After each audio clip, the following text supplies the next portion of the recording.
Order ছিল এটা। Supreme court এটাকে একদম স্যাটাসাইড করে দিয়েছিল, দিয়ে বলেছিল নতুন ডিভিশন বেঞ্চ করে আলোচনা হোক। আরে কাকে নিয়ে করবেন নতুন ডিভিশন বেঞ্চ? বিচারের বাণী নীরবে নিভৃতে কাঁদে, কতদিন আগে রবীন্দ্রনাথ ঠাকুর লিখেছিলেন। সবাই, আমি বিচারক নিয়ে বলছি না, রায় নিয়ে আমি বলতে পারি এটা আমার অধিকার আছে। টোটাল রায়টাকে আমরা চ্যালেঞ্জ করছি, তার কারণ 26,000 ছেলে মেয়ে মানে প্রায় 1.5 লক্ষ 2 লক্ষ পরিবার। বলছে কি না 8 বছর তারা চাকরি করেছে, 4 সপ্তাহের মধ্যে সব টাকা ফেরত দিতে হবে। Is it possible? বলুন, আপনারা যারা এই রায়টা দিচ্ছেন, এই রায়টা সারা জীবন আপনারা যারা চাকরি করেছেন তাদের টাকাটা যদি ফেরত দিতে বলা হয়, পারবেন দিতে? সবটাই তো সরকারি টাকায় চলেন, সরকারি গাড়িতে চলেন, সরকারি সিকিউরিটিতে চলেন।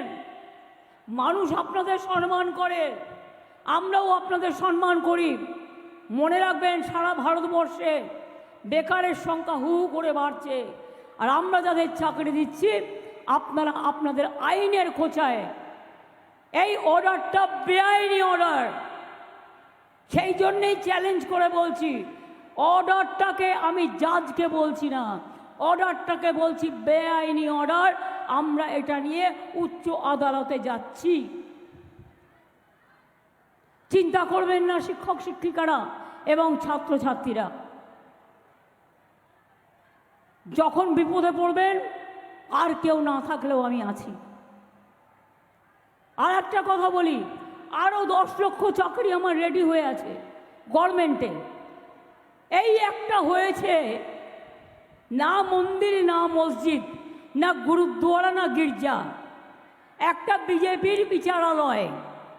বিজেপি যেটাকে বসে বিচার করে, রাজনৈতিক বিচার, এবং সেখানে বসে বসে অন্য লোকে পিল করলে দেবে তাকে কিল, আর বিজেপি পিল করলে ব্যাস, বিজেপি পিল করলে বেল, অন্য কেউ পিল করলে জেল।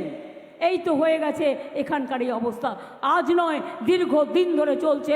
এটা বিচারপতিদের দোষ নয়, এটা কেন্দ্রীয় সরকারের দোষ। তারা বিজেপির লোক দেখে দেখে এখানে বসিয়েছেন, যাতে তারা বিজেপি পার্টি অফিস থেকে যা বলে দেয় সেই ড্রাফটটা তারা করে দেয়।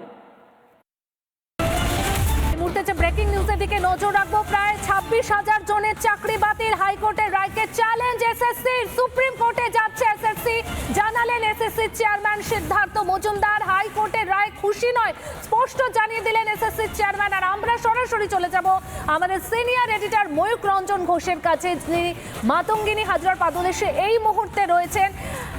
ময়ূক, একটা বিষয়, আজকে যে হাইকোর্টের রায় তাতে আমরা সকাল থেকেই দেখলাম কোথাও গিয়ে একটা আনন্দ, কোথাও গিয়ে একটা উদ্বেগের ছবি ধরা পড়ছিল চাকরি প্রার্থীদের চোখে মুখে। আর এইবার এসএসসি স্পষ্ট করে জানিয়ে দিল যে হাইকোর্টের এই রায় তারা খুশি নয়, তারা সুপ্রিম কোর্টে যাবে। কি বলছেন এবার চাকরি প্রার্থীরা?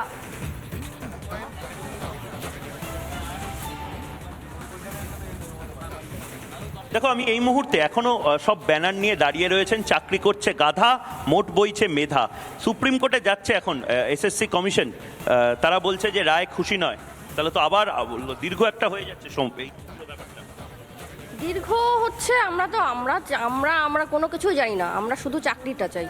কে কোথায় যাচ্ছে, সুপ্রিম কোর্টে যাচ্ছে কি কোথায়, এটা তো চলছে, এটা 8 বছর ধরে চলছে। আমরা শুধু এখন শুধু চাকরি চাই। এই তীব্র দাবদাহের মধ্যে এখনো আপনারা এখানে বসে রয়েছেন, এখানে জল বা ফ্যান বা কোনো কিছুর ব্যবস্থা করে দেখুন এটা সরকারের থেকে?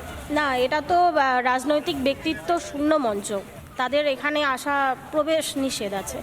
তো আমাদের জন্য হয়তো কেউ ব্যবস্থা করে না, আমরা চাইও না ব্যবস্থা করুক কেউ, কারণ আমরা নিজেদের যোগ্যতায় নিজেদের জায়গাটা তৈরি করে রাখতে চাই। কতদিন ধরে বসে থাকবেন আপনারা এরকম ভাবে? যতদিন আমাদের হকের চাকরি না মিটবে, যতদিন বয়স তো বেড়ে যাচ্ছে। এই নির্লজ্জ সরকার, এই অযোগ্য কমিশন যদি থাকে, আমাদের অবস্থা এরকমই হবে। তাই আমাদের লড়াইটা চলবে, যতদিন না সমস্ত যোগ্য ক্যান্ডিডেট স্কুলে পৌঁছাবে ততদিন আমাদের লড়াইটা চলবে। আজ 8 বছর ধরে আমরা রোদ বৃষ্টি ঝড় উপেক্ষা করে সমস্ত উৎসব অনুষ্ঠান ছেড়ে আজ আমরা এখানে বসে আছি। সেই সরকার যদি বলে, তৃণমূল যদি বলে যে বসে আছেন কেন, আপনারা তো বাড়ি চলে যেতে পারেন। না, আমাদের দাবিটা তো আমাদের যোগ্য ক্যান্ডিডেটদের যতদিন না পর্যন্ত আমরা স্কুলে পৌঁছে সেই লড়াইটা আমাদের তো জারি থাকবে। সেই লড়াই আমাদের লড়াই থাকবে, আমাদের লড়াইয়ের পথে আমরা থাকবো, লড়াই করব। দাদা আপনি কোথা থেকে আসেন? আমি হাসনাবাদ থেকে আসি। আসলামাবাদ থেকে। প্রতিদিনের রুটিন কি? প্রতিদিন হাসনাবাদ থেকে এখানে আসা, ধর্ণামঞ্চে বসা, আমাদের দাবি দেওয়া জানানো। একসময় তো আমাদের দাবিগুলো শোনাই হতো না, তারপরে আমরা দীর্ঘ এই আন্দোলনের পরে, লড়াইয়ের ফলে এখন আমাদের দাবিটা আস্তে আস্তে দেখা দিয়েছে। সেটা ফলে আমরা এর ফলে আজকে একটা সুবিচার পাওয়ার একটা মঞ্চ তৈরি করতে- প্রতিজনের এই জিনিস। প্রতিদিন আপনারা কোথায় থাকেন আপনি? আমি তো থাকি উত্তর চব্বিশ পরগনাতে। আমি আসছি বাগদা থেকে, বনগাঁ। বাগদা থেকে। প্রতিদিন বাগদা থেকে এরকম ভাবে পিঠে ব্যাগ নিয়ে এখানে চলে আসেন? হ্যাঁ, আসতে হয়। আপনার তো ইস্ত্রি করা জামা প্যান্ট পরে স্কুলে যাওয়ার কথা ছিল। হ্যাঁ, সেটা তো আমাদেরকে ছিনিয়ে নেওয়া হয়েছে, কারণ আমরা একটা পরিকল্পিত যে দুর্নীতি, তার তো শিকার হয়েছি।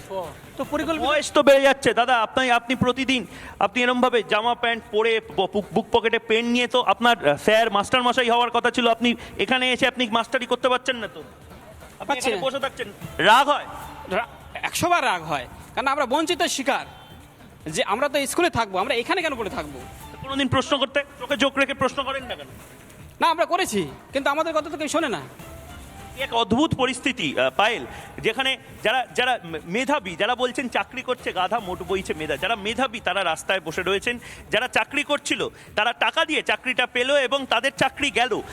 আখেরে কিন্তু বাংলার যারা মেধাবী তারাও রাস্তায়, যারা চাকরিটা টাকা দিয়ে পেয়েছিল তারাও এখন রাস্তায়।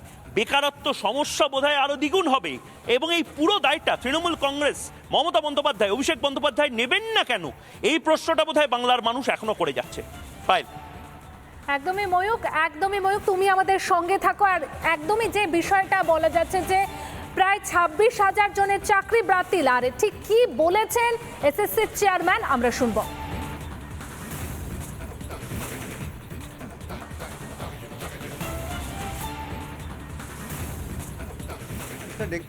আজকে মহামান্য কলকাতা হাইকোর্টে আমাদের 2016 সালের যে নিয়োগ, সম্পূর্ণ নিয়োগ, অর্থাৎ class 9, 10, 11, 12, group C, group D, এই প্রত্যেকটির নিয়োগের ব্যাপারে যে মামলা চলছিল, যে বিভিন্ন অভিযোগ ছিল, তার রায় বেরিয়েছে।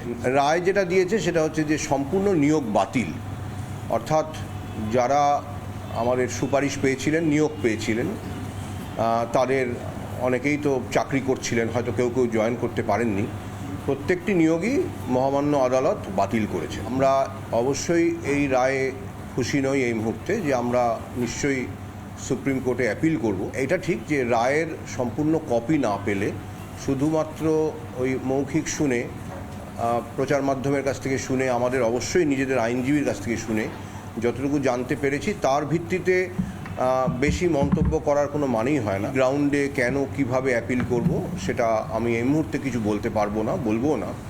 এইটুকু বলতে পারি যে আমরা অবশ্যই শীর্ষ আদালতে আমরা অ্যাপিল করব।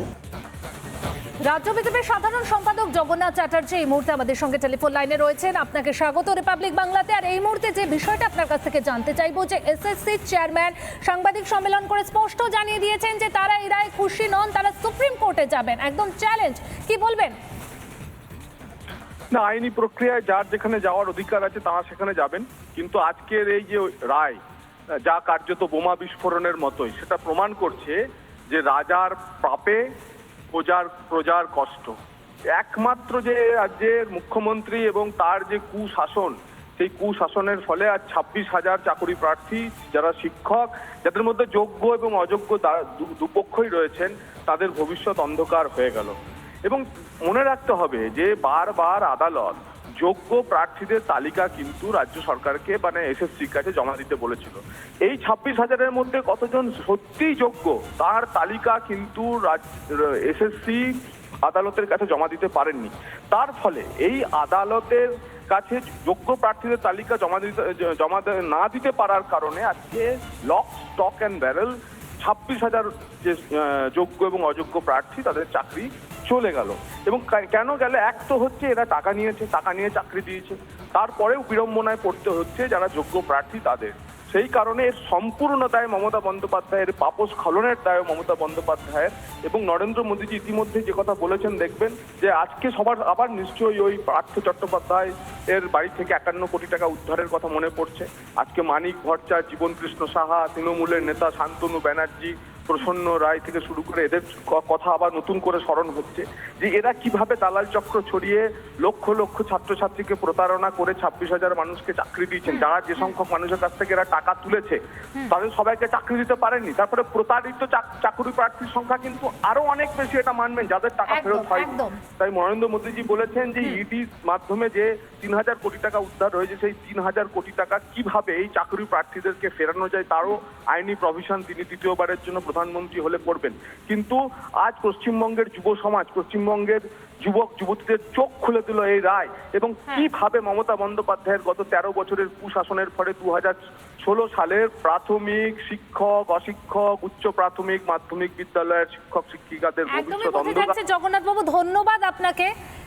প্রায় 26,000 জনের চাকরি বাতিল, আর চাকরি বাতিলের চিন্তার কিন্তু ভাত চাকরি প্রার্থীদের মুখেও, কারণ কি হবে তাদের ভবিষ্যৎ তা নিয়ে কিন্তু একটা উদ্বেগও কাজ করছে।